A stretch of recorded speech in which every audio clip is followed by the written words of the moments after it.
Welcome everyone to the Sabian studio.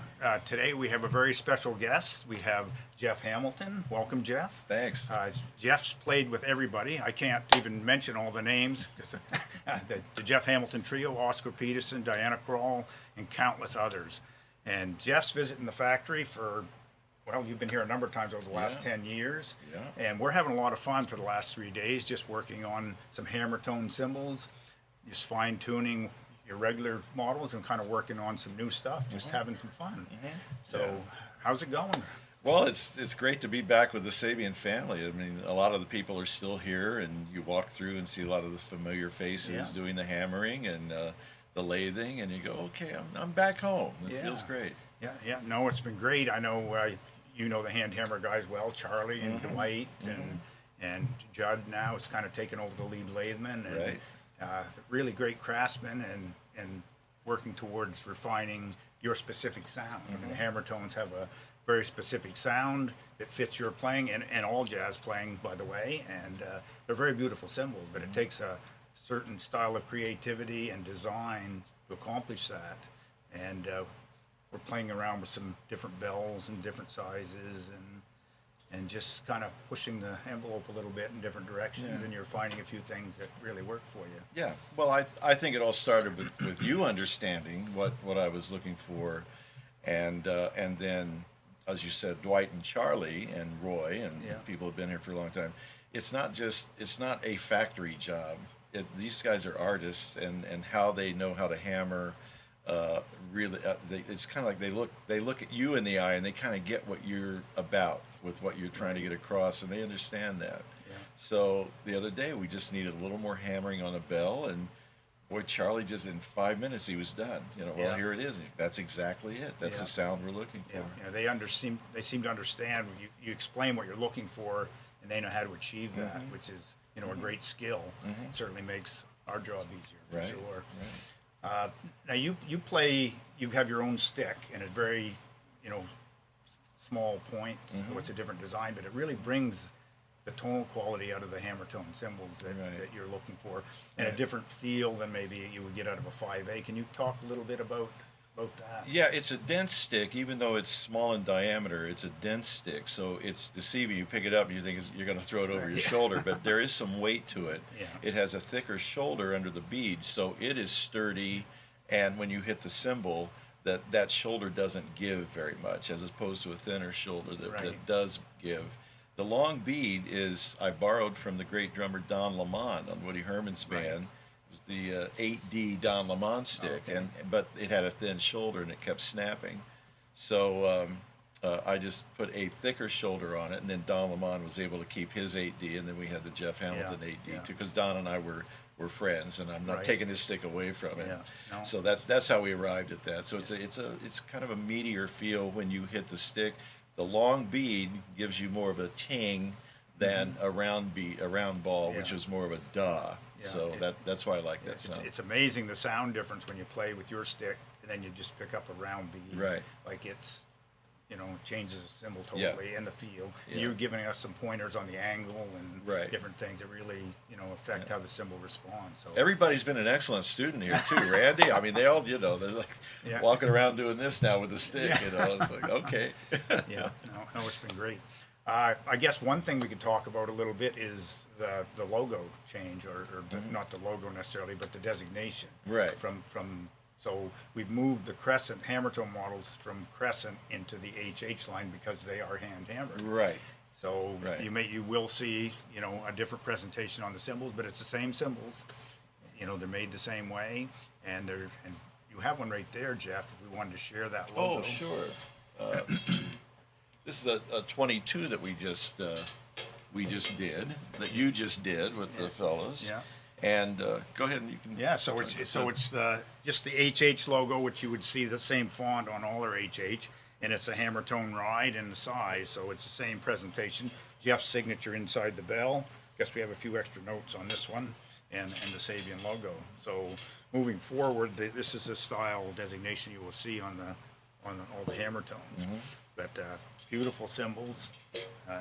It's in this design is a little more challenging for the hand hammer guys versus some of the other hand hammer, just because We have very accurate templates that we have to achieve a profile with, and then we do some specific lathing where we taper the cymbal in different Right. thicknesses in certain areas to achieve that stick articulation combined with the warm wash and how they open up. So, you know, it's a great cymbal, and we certainly have the craftsmen here that know how to make it. What does So. this say? Charge Jeff $25 more for this, all the work done on this? Oh, not that writing under the symbol. Yeah. No, but it's beautiful. We love the flexibility of this. They're not manhole covers, if you will. Yeah. I mean, they're flexible and. Yeah, and you play with the 3 rivets Right, in your right. ride and 2 in the china. Yeah, I keep them away from the stick area, Yeah. so I put the rivets away from where you're going to hit it with the stick. So. Yeah, we've been trying to train the logo personnel to make sure they balance the symbol before they print it. They're Right. trying to get it so you're not playing on that logo.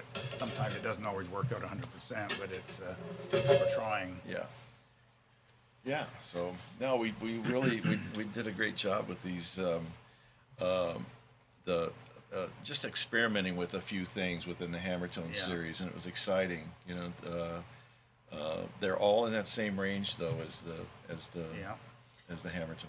And you've been here 3 days, and we've been making a few each day, and it's Right. amazing how much they change from one day to the next, or even from 1 hour to the next Yeah. sometimes. Yeah, that's true. When they're brand new, just lathed, they're a bit tight, and you know they don't want to maybe breathe and open up as they will in a short time. Well, I had to laugh, you know, because I'm supposed to be focused about exactly what I want, you know. And I come in, and you put a symbol up yesterday that was. I thought, why are you even bringing this out? I'm not going to like this, you know.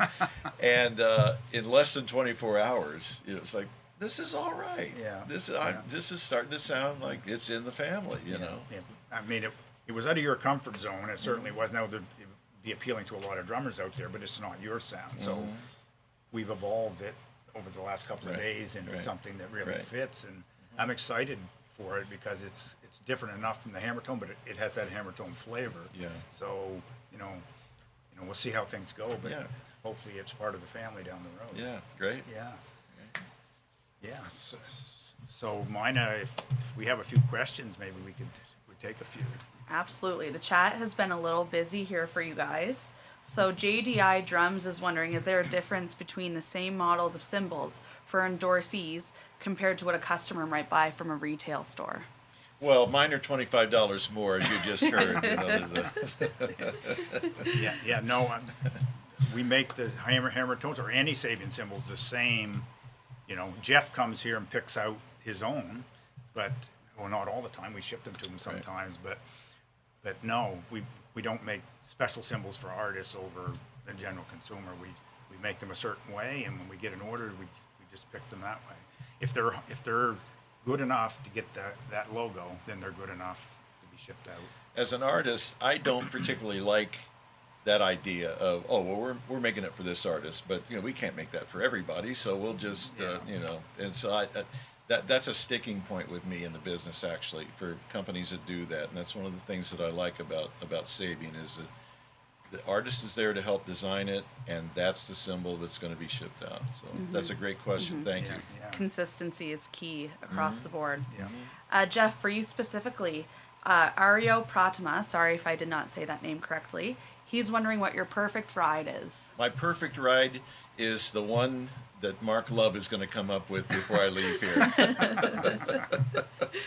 I love a 22, the Hammertone 22-inch ride cymbal for me, and you know, I'm a little different than a lot of drummers because I subscribe to the Mel Lewis method of cymbal playing, which is if you crash it, it's a crash cymbal. If you ride it, it's a ride cymbal, and a good cymbal you should be able to do both with. So my 22 is crashable, and it can be you know, a ride cymbal as the 20, the hammer China, Hammertone China, and the hi-hats I even crash on. So, but for ensemble playing or big band or a group ensemble passage, the 22 Hammertone is my main go-to ride. Interesting. Indefinite is wondering if Sabian has their own stick company. Yes, not that I'm aware of. No, we've looked at getting into the stick business, but that's not something Bob wanted to do, and it's not something that Andy has any intention of moving towards. So, we'll make the cymbals and we'll leave the stick making to the stick makers. Fantastic. If we can have a moment about the stick, as you said before, the round ball on my favorite ride cymbal does sound different, and so the innovative percussion Jeff Hamilton model is what I'm using now, which really brings out all of the qualities that I'm trying to get. So Absolutely. Interesting. KH says, hi, Jeff and Mark. Thank you for doing this. Kevin Hill here. Yeah, Kevin. He wants to know, the hammer tones are remarkable instruments, and my question is where to strike the china specifically. Any tips would be great. Well, I can tell you, but I'd have to kill you. That's how I keep working. Yeah, where the shoulder kind of comes down into the valley, you want to go up about an inch above that to play the side of the shoulder. And I also play it like this. I don't strike the china like this. And it's right side up with the lip coming up like this. I'll have some people helping me set up once in a while, and they'll turn the china upside down like I'm going to crash it. And I'll just look at them and go, jazz, please. And they go, oh, sorry. And they'll turn it back up so the lip comes up like this.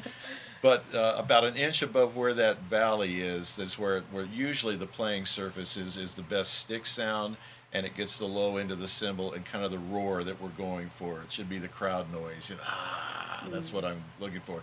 Now, having said that, there are times on ballads where I will play a real straight eighth note, just that stick height, and just get out on the edge of it and just dust it off like this with the stick, and that gives a beautiful sound. Also, a brush doing that on a soft tune is beautiful. So that's a long answer, but that's why I designed the cymbal that way, so you can get different things out of it, and then strike it with your hand. Exactly. Yeah. I think Kevin's going to be pretty happy with that answer. Kevin, we both know Kevin. Oh, Kevin, that was Kevin. Yeah, Oh, he's all a right. big fan of you and the hammer tone Yeah, Kevin's collection. great. Yeah. And he actually texted me last night and asked, "Did you show Jeff the flat ride with the micro bell in it?" Okay. I said, "Well, we don't have many left of those, but I did try. But the flat ride, I get hit with a stick when I said that." Yeah. Kevin, mind your own business. Okay. Well, Mark, you just segued us into our next question perfectly, because this user is anonymous, there is no name, but he's wondering what Jeff's favorite flat ride is. I knew this was coming. And It's one with a bell in it. yeah. And you're not anonymous. I know who you are. You're one of three rascals. I've never been a fan of ride cymbals, so that's kind of a put up. If it's not, I'm going to find out who it was. And no, I like a bell. I like a cymbal that has some overtones, and I've never been really a flat ride fan. But thank you for the chuckle. Kevin is back again in the chat, and he's saying, why do you choose the sizes of 22 and 20 instruments, inch instruments specifically? For Mark or for me? For you, sorry, Okay, Jeff. so, a lot of people think of a 22 as being a big, heavy, loud cymbal for a big band or a rock band, and you can really have at it with it. The creation of the hammer tone is a softer feeling cymbal, but I still played in a big band. I got a 19-piece jazz orchestra, Clayton Hamilton Jazz Orchestra, and I use the same set of cymbals in my trio, acoustic trio with upright bass, no amplifier, and I do the 19-piece big band and an orchestra. So it's a lot of it's right here in how you know how to treat the instrument. So the 22, I would say, Mark, my 22 isn't a normal 22 that's anyone else makes. It's not hard sounding. It's not harsh sounding. It has warm overtones. You still hear the stick clarity, and I don't need a 21 or a 20 for what I do. I can get everything out of the 22. The 20 is a great piano trio cymbal or small group or vocalist if you need to play lighter for some vocalists. And they have a lot of room to either get larger sounding or within the pianissimo range you need, but it's how if you know how to do that. But these cymbals ask you to play them properly. And a lot of 22s I think that are out there, it's just you're looking at them and you look at the cymbal and you go, that's a loud cymbal, that's a harsh cymbal, that has a lot of attack, and that's not what the hammer tone 22 is about. Your cymbals are really where everything else has been trending for the last 10 years. Oh. You've got the trend has been thinner, maybe darker in a way, but from the specs have really changed over the last 10 years. Like, from the heavier cymbals, it's getting lighter. But a medium ride was 10 years ago. A new model would be even lighter. So everything's trending to that. So it's a ride and a crash, whatever you want to do, even in some of the heavier models. Is there any way for me to cash in on that? This conversation's over. This is an interesting question. 1-2 user is asking Jeff, for the sake of this conversation, we'll say besides the current model, the current series, which cymbal series or other cymbals in particular do you keep coming back to over the years besides the hammer tone? I don't. That's that. I've been playing that kind of a cymbal since, I don't know, most of my career. Hand hammered, and the shape of it, that's just, I've just been playing those kinds of cymbals. And so the hammer tone is the dialed in version of everything that I've been playing up to now. So. And if it ain't broke, don't I'm fix kind it. of like that. If I get one thing, that works for me, then I don't have 20 different cymbals for. Like I just said, I use the same set of cymbals for trios I do big band. Right. So if something works, you stick with it. Yeah, How long and have you been married, you say? Yeah. Let's talk a little bit about the hand hammering versus machine hammering, because your cymbals are totally hand hammered. Now, there are, a lot of companies out there are actually making machine hammered cymbals, and the perception is that they're hand hammered. But there is a difference, and you've experienced that in the quality of sound. We make machine hammered cymbals as well, but we tell people they're machine hammered. Right. So what's your explanation of the sound difference between hand hammered and machine hammered? Well, first of all, I think that if you have any kind of eye for hammering, you can look at a cymbal that wasn't hand hammered, and you can tell immediately because there's the same pattern design of the hammer marks on the cymbal, and that's the dead giveaway. So that's not a hand hammered cymbal.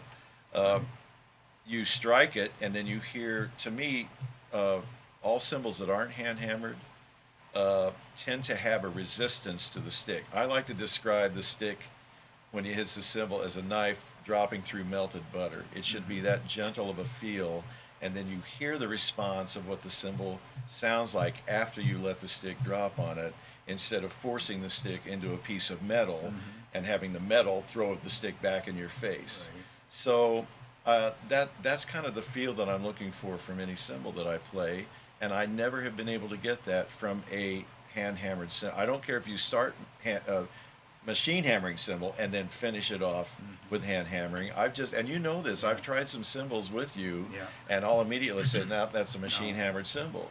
It does something. I call it murdering the cymbal, because you're just beating the daylights out of this piece of metal before it can be refined. If it doesn't have hand hammering, It changes the structure versus hand hammering. In hand hammering, we can do, hammering on the underneath side versus the top, and adjust the tension so that it's not rigid. It's musical and has a nice even timbre when it opens It's up. almost like relying on a metronome for tempo, as opposed to a drummer who can provide a feel. And keep that tempo. And you've got the people hammering that have that same kind of rhythm and tempo of what they do, as opposed to a machine going tick, tick, tick. So. And I know Andy always uses this explanation or analogy. It's all the hand hammer guys do it a little differently, but it's that energy that they have they're putting into that metal, and they get it back out when we finish the cymbal. And they're not all exactly the same, but they're within that family of sound. As a drummer, I'm watching, and one person's wrist will be a little tighter. The arc will be a little higher than the next, and then Dwight is like flopping the wrist down, and and he's got the long arms, and so it's interesting. But the result on the cymbal is very similar to what they do. It's a great craft. They're artists.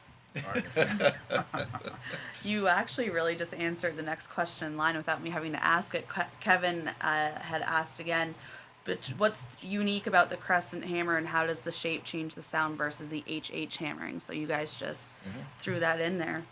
Unless you want to expand on it more based on what I just said. Yeah, the only other thing I would add is on Jeff's cymbals in particular, we use two different hammer sizes. So one, the traditional hammer we call it, then we use an oversized hammer, and we use 80% of one and 20% of the other. That kind of creates a unique acoustic and feel to the cymbal as well. So, and that's the only one that we mix it up on, really. But it's part of the design.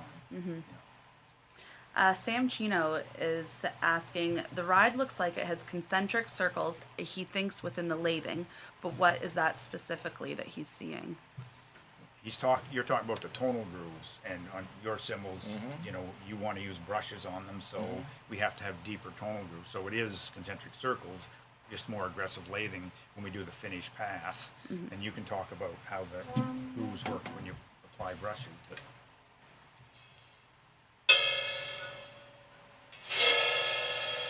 That's all part of the music. That's all part of the creativity that you need on the cymbal.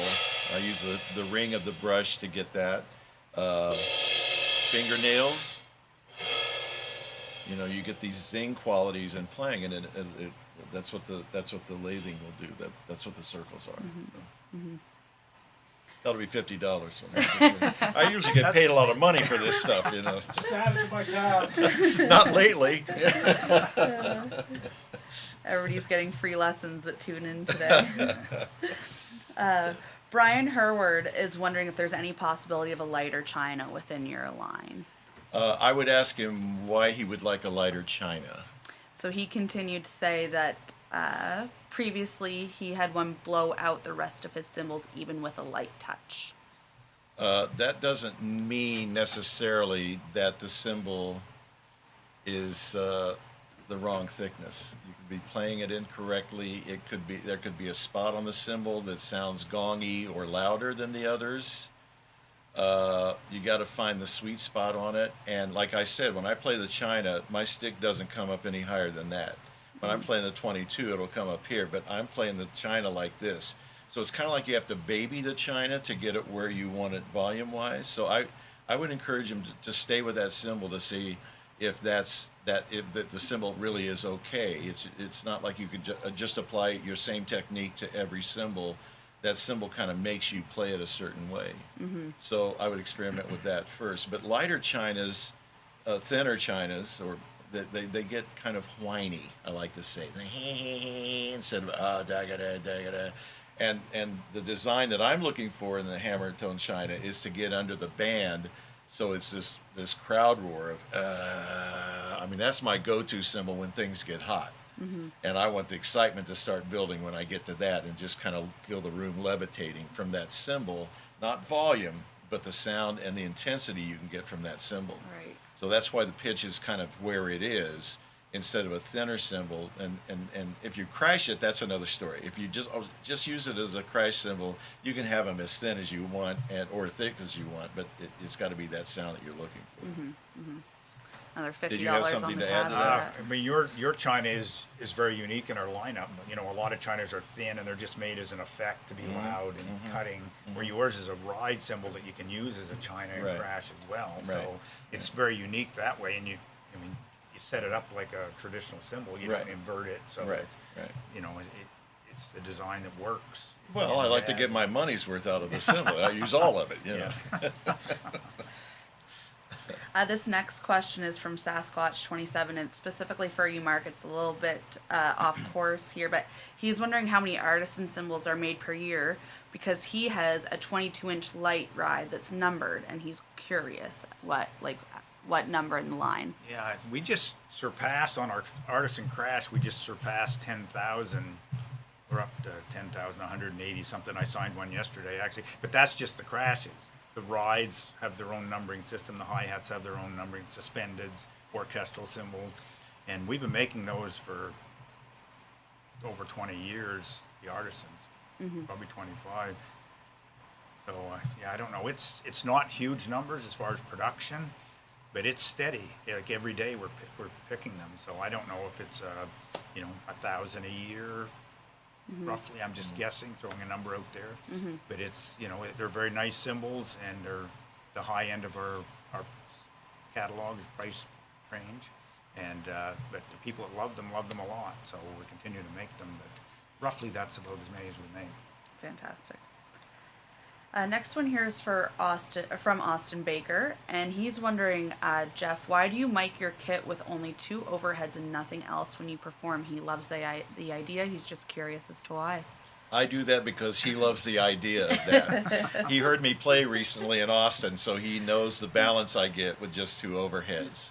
I feel like the drummers a lot of times don't have their own balance. I feel like I was told at 17 years old by the great Jack Guilfoyle, who was a great drummer in Indianapolis, told me that he asked me to play, and I played, and everything was out of balance. He said, "What was the loudest thing when you played?" And I said, "My bass drum." And he said, "Yeah.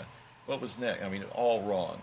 So I had to think of what should be the loudest. And in jazz, the ride cymbal should be there with your hi-hat second, snare drum, bass drum last, except for accents. So if you're thinking of being your own sound engineer at the drums, and you have your balance really where you want it, it's harder for sound engineers to mess up your sound unless they have more microphones. And then Randy and I talked about this earlier about, if each drum is mic'd, they can dial in whatever they want. They can make your tom. I hear a lot of recordings where the mounted tom is louder than anything else in the drum set. It's like, that's not my sound, So with the 2 overheads, I'm able to really control my sound. Now, you play the Hollywood Bowl for 18,000 people, which I will with Diana Krall in July. Yeah, you got to have more mics. But in a hall of 2,500 with an acoustic jazz band, I don't want the bass drum to be hitting you in the nose. I want you to sit back and absorb the sound that I'm offering you instead of punching you in the nose with my volume. And I don't like it when people say, "Oh, that bass drum was right here." I don't want the bass drum there.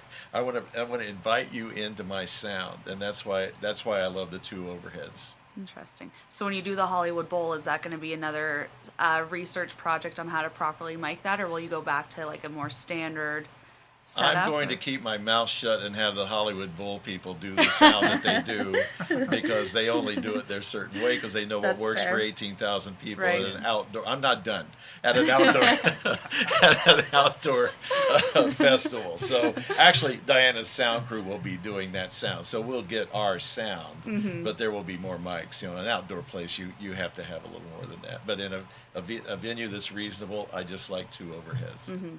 Which includes concert halls. You can, I want to bring the people into what we do. Right. Yeah. Right. Mark, this one's going back to you specifically. 1-2 is wondering which cymbal series you personally prefer. Well, Today? what's the next question? This turned into the hot seat really quickly. Yeah, don't ask dumb questions. Jeff and I were just talking upstairs about different sounds and how we have, his perception of what he's looking for versus where I sit. I have to be open to all different styles of sound. Mm-hmm. So it's like, asking who's your favorite child in a way. Like you help create all these great series with all these different artists, and you can't really have a favorite because there are different genres and different styles, and we love them all. If they're in our catalog, we love them. Yeah. This is from Andy Wise, and he's wondering, are the same hammer tone models offered both with and without rivets? Of course. But lovely. For Andy, they're $50 more per cymbal. Andy's a good friend. We talked about Andy earlier today, so thanks for joining us, Andy. Only good things, I'm sure, Andy. Unless specified, they all come without rivets, but if they ask for rivets, then we include them. So just FYI. Lovely. Brian Claxton is wondering, can you explain a little bit of the science of the cymbal shape, weight, lathing, and what hammering does to the cymbals? Wow. Brian, are you starting your own cymbal company? Seems suspicious. I thought we covered that in the first drum lesson with you, Brian. Well, how much can we talk about this, or the shape of this? Everything we do affects the sound of a cymbal, right? Yeah. I mean, when you hammer a cymbal, you're compressing the metal. Right. And the sound, when you excite a cymbal, the sound wave goes in concentric circles and in and out from the bell. Mm-hmm. And when that sound wave hits a compressed area or hammer mark, the sound speeds up. So how you hammer that cymbal, the style of hammering mark, the depth, whether it's hammered top or bottom, that all affects how the sound flows off of that. And that's just one factor. You have the bell size, you have the profile, you have the lathing, the thickness, the taper of metal, and then you have the tonal grooves, pinpoint versus coarse lathing. That affects the sound, it affects the tension. if you apply more lathing on one side versus the other. They're all factors, and they all are part of the recipe for each series of cymbals we make. So, I mean, everything is crucial. I mean, the last few days we've been working on cymbals, and you know, this one sounds great, but it's a little tight, and we go out and we do some different few tricks. And the edge is a little thick, or you know, if it's thick on the edge, that kind of tightens the cymbal up and won't let it freely open up. So, you know, we're here at the factory, so we can do those things. But, you know, we try to make every cymbal correct when it leaves here, but when you're doing R&D, you've got to try all these things to get that specification perfect, so you know when you're mass producing, this is the recipe, this is what you have to do. And it's the same throughout each series. You know, we're working on hammer tone cymbals the last few days, but if it's an AAX or an AA, it's the same principles. They're just, you know, we're dealing with different thicknesses, different bells, and a few different techniques, but it's all back to the basics on cymbal design. Awesome. So there, Brian. I think he was taking notes on that one for sure. 916 drummer is asking if you can talk about how the cymbals sound to the player versus the audience. Well, I went to see Mel Lewis, and we became friends, I'm happy to say. But Mel could be very abrupt in the way he handled answers to apparently stupid questions. I walked up to at the Village Vanguard to him one night, and I said, "Boy, your cymbals just sound fantastic." And he said, "Yeah, sit down and play them." And so I played them, and I said, "Wow, they sound completely different here than they did out there." And he says, "Well, what do you care what they sound like here, dummy? They're the people paying $40 to hear them." You know, it's like, oh. She said, "It's important how they sound in the room, you know, so they got to sound okay here. But how do they sound out there? Can you hear them? Do they project? You know, so all that, you got to keep that in mind." I think sometimes we, as drummers, go into a drum shop and we'll just put a stick on a lot of cymbals, and there's one that just, wow, this is a beautiful cymbal. And usually it's a low-pitched cymbal that goes, ah. And you go, yeah, that's the one. You take the low-pitched cymbal into your band, and you can't hear it because the overtones are getting lost in the guitars and the trombones and the bass, because it is a low-pitched cymbal. So when we're listening to a cymbal, you got to listen for how it's going to blend with your band. That's why I feel like my hammer tone series is a mid-range cymbal. It has some kind overtones both above and lower, but not so low that you lose all of that cymbal when you're playing with the band. Even with the drums, I took a couple of cymbals up to the drum studio here, and they weren't blending with the drum set. They were beautiful downstairs by themselves, but it wasn't the sound I was looking for when I had the whole drum set going. So you got to be careful in selecting the cymbal, but you can't have the blindfolds on with the cymbal and a stick and go, "That's a great cymbal." There's more to think about. How does this cymbal sound in every situation, or how does it sound 20 feet from here? You know, so I think that would be a good lesson for drummers to keep in mind. Don't just, you know, it's not just what's happening here. And how many times in the last few days did we stand behind the cymbals and play them, and then get out front? Yeah. And wow, they sound different from over here. They sound different. I know Randy and you and I were each changing places and checking them out. And then yesterday we went to the side, and they sounded even different. You know, two of them sound exactly alike that didn't sound like that out front. So everything matters. Yeah. Just be careful not to have the blindfolds on when you're trying to cymbal it. You know. Interesting. Thank you for that. More free lessons. And another question again here. Sam Chino, he said earlier you referenced that everybody at Sabian has been a good student and made the hand motion. Can you elaborate a little bit more on the technique that you've been teaching everyone here? Yeah, this is free lessons. Yeah. This answer can be yours with the purchase of a cymbal. Generally, it's one motion with your wrist. I don't use my arm very much, so it's just raising your hand up and getting a hold of it with this, letting the stick drop and get 3 bounces, da da da, and pick up the stick. And that really is all it is. I'm not copying out on it. That's all it is. Interesting. Thank you. For Mark specifically, Are a Sabian HH crossover 21 ride considered as a good jazz ride? Yeah, I mean, they were like a crash ride type cymbal. They were, I believe, lathed on the bottom and partially raw on top. I guess the answer is no. And I believe we still have a few of those in Area 51 after they were delisted. But they are a great cymbal.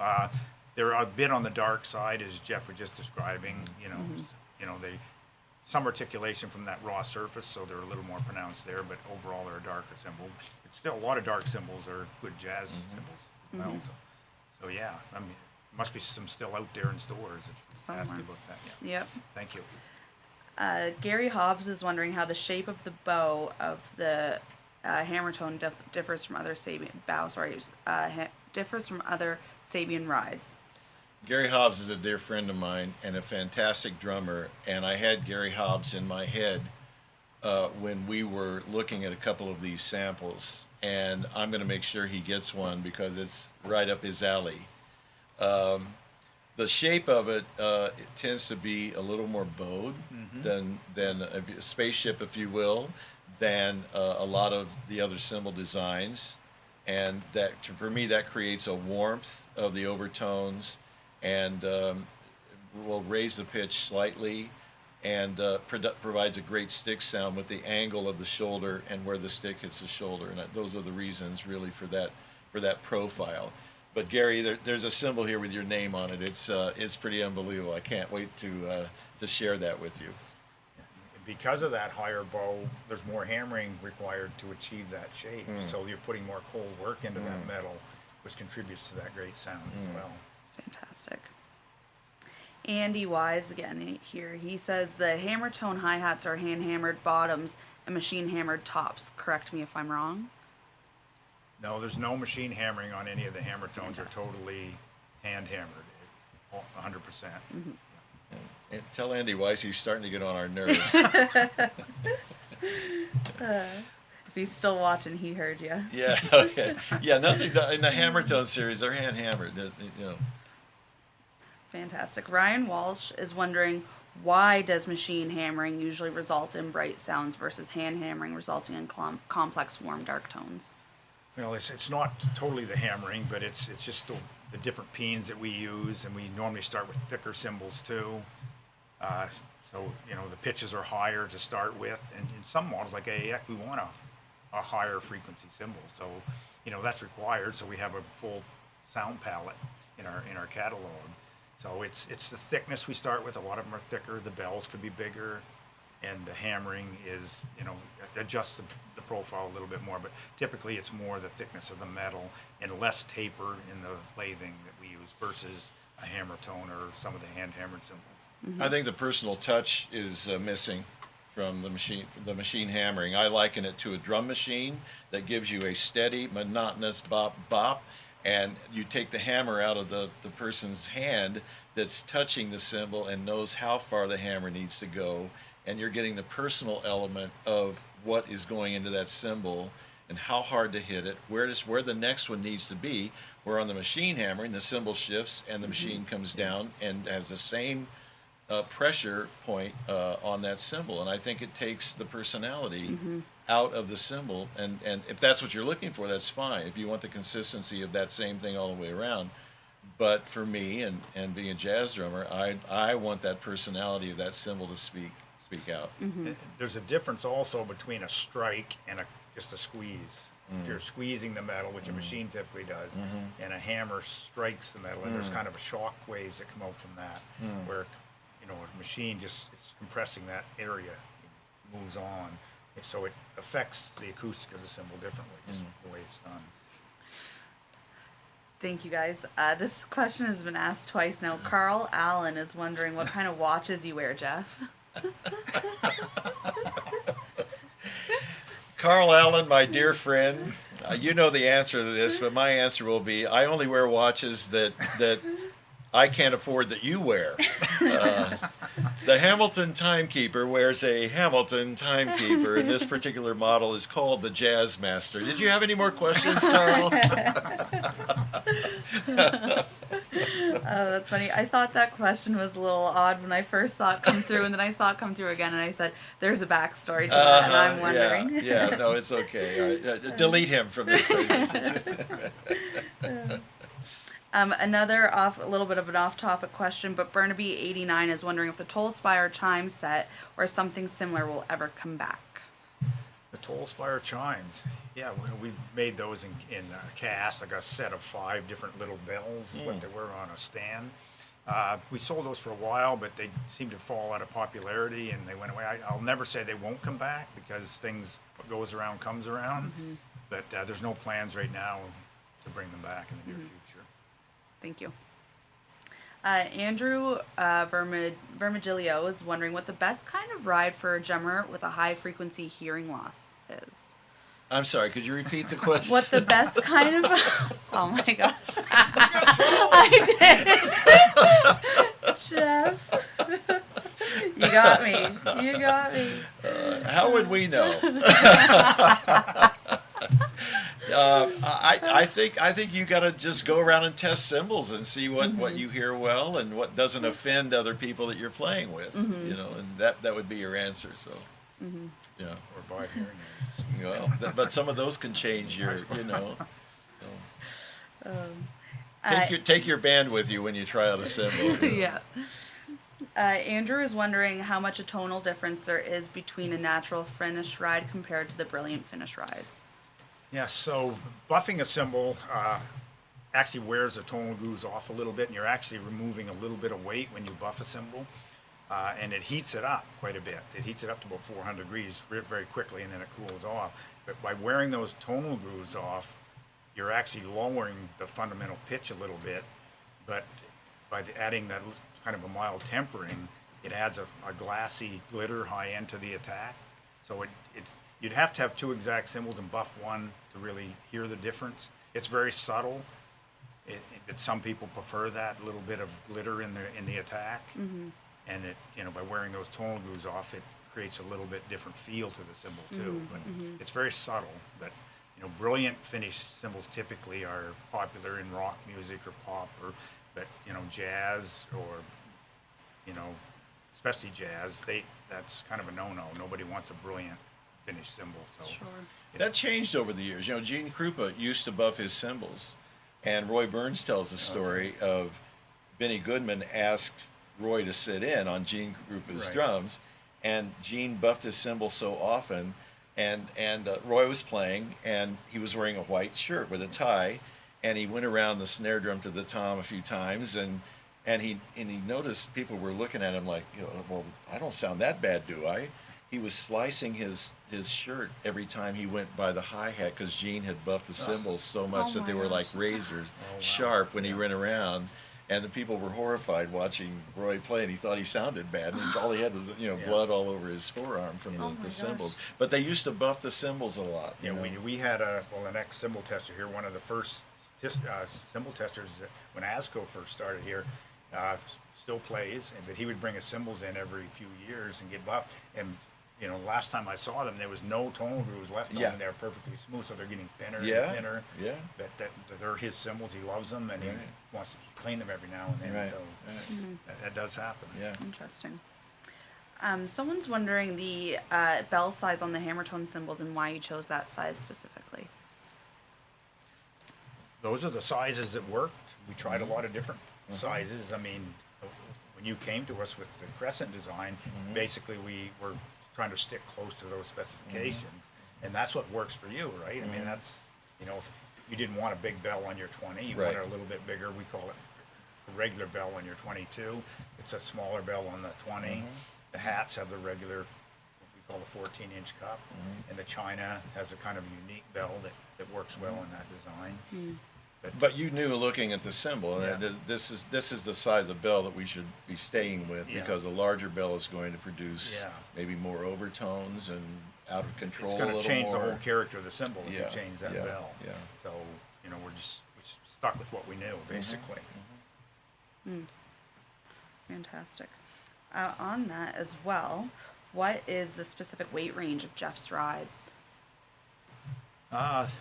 So the 22, not 100% accurate on this, but it varies. We have a range, like a quarter pound variance on the weight of most cymbals, and I believe yours is like a little over 5 pounds, like 5 pounds 4 ounces to 5.8 in there somewhere. You probably know the grams, but I used to. yeah. But you know, it doesn't really matter. I don't look at that anymore. I never really did. I picked up the cymbal. I see how it felt, and I thought this has possibility. See how flexible it is. If it bends, the edges bend. Put it on the cymbal stand. Drop the stick on it once, get ding, and go. That's not going to work.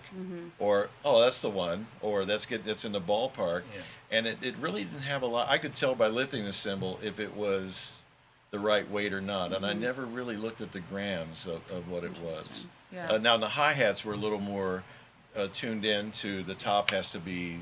880 was Yeah. around where we were finding work yesterday. Yeah, and I was trying to stay maybe between 830, 850, but what we settled on was the top was 850. And the bottom is like 1150 to 12 or Yeah, even 13. 13 that we experiment. So my favorite pair would probably be 820 over 1150, and that's not to the specs, No, it's got to be 1250 for the bottom. So I think we can get carried away with the weight of the cymbal, the grams, and reading it. We start listening with our reading of the weight, instead of listening with our ears. And Yeah, it's like a gentleman that used to work here said, "We're not selling meat, so so it doesn't matter." yeah, that's good. I like that. Borrow that one. We've made some development on the anonymous question earlier of your favorite flat ride. That same person entered the chat and signed the message AZ, so I think we know who that question came from now. Ask him where he's working tomorrow.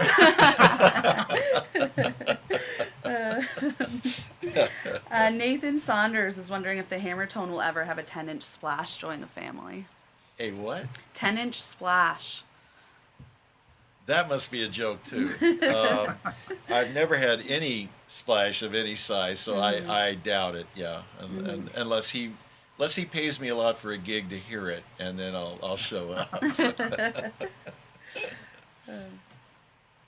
Ooh.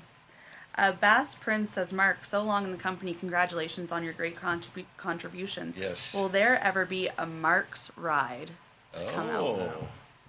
Not that I'm aware of. Every ride's a Mark's ride. Every ride's a Mark's ride. And no plans that I'm aware of to put my name on any, unless it's an artist and I'll sign it for you. But Okay, so I think we're just going to go with maybe one or two more questions here and then start to wrap things up. You guys can... Yeah, quick, before the anonymous character... Yeah, before he comes back in.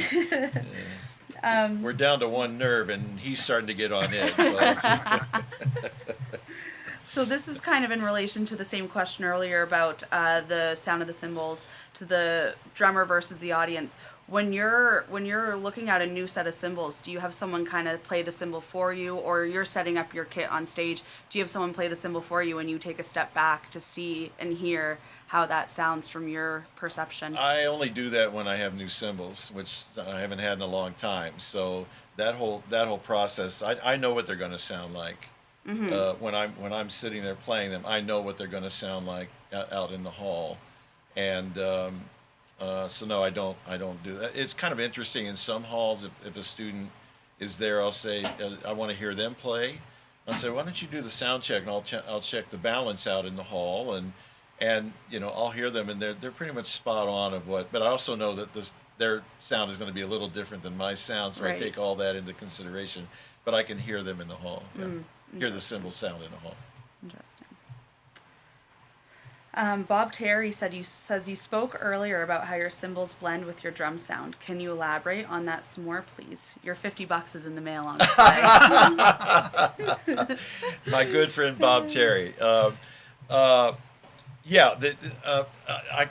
I have to reference Mel Lewis. Mel Lewis talked about having a big swirly sound around the drums, making sure the balance of the drums were in balance with the cymbals so that you could offer that to the band. If they sound good to you where you are, they're probably going to sound good to the band. If your time feels good, it's probably going to feel good to the band. Then you invite the band into that time feel. Well, it's the same thing with the sound. So if you've got a cymbal that you're beating the heck out of, and it's offensive to the band, or you're whacking rim shots with the snare drum and they can't hear your bass drum, everything is out of balance. So I did this with the cymbals, and Randy, you and Mark would watch me. I did the same stroke on each cymbal. When I went over to the drums and did everything, I did the same thing. What's the balance if I do the same thing all the way around the drums? If something jumps out, it's not tuned right, or there's, somebody shoved Bed Bath & Beyond inside the bass drum, and I can't get any sound out of it, and so I've got to do something to make that sound a warm, inviting, beautiful sound. I only want to make beautiful sounds out of everything in the instrument. And having said that, I'm always approaching it as a musician who happens to own a drum set. I'm not a drummer that plays music. I like to think of being a musician. How can I create music with what I have in front of me? And there's your complete blend. Now, Mel Lewis said if you keep moving, you're going to hit something. Now, if you keep moving and hitting something, you don't want something to jump out unless you mean for it to. So I just kind of swirl around the drums and hit the bass drum and the cymbal, and there I get my blend and my balance within my whole kind of pot of stew, if you will, and there's no cilantro sticking out, I mean, everything is kind of it's blending together the way it should. Right. Interesting. I just made that. That was pretty good. That was What'd you great. think of that, No, Bob? that was great. That'll be $75. Yeah, I was going to say, an extra charge on top of that for that one. We're going to close the chat here, but I'm going to leave it with just one final comment from Kevin again. He says, thanks for bringing your sound to Sabian. Those Canadians sure know how to create a masterpiece. Nearly all of them are fantastic, and thank you both for the sounds that you've created over the years. Thank you. Yeah. All right. I'm going to leave closing remarks to you guys, and thanks for having me in here today. It's been interesting. Well, thanks, Mark. Thank you, and thanks for being a good sport for a bad joke earlier. But Mark is just, I want to thank Mark for all these years of getting it when people come in and talk about what they want. And Mark is right on it, and not only just physically what he has to do, but he gets into this part of it. So I don't know if there's anybody in the world like Mark Love when it comes to zoning in on that and what the artist needs and wants, and gets it just like that. You're too kind. But that'll be $75. Thanks to you and all the other great drummers out there that bring ideas and their, the sounds that they're envisioning in their head that gives Sabian the opportunity to create those instruments. So thank you very much, and thanks for this. I'll keep coming up and bothering you then. Okay, absolutely.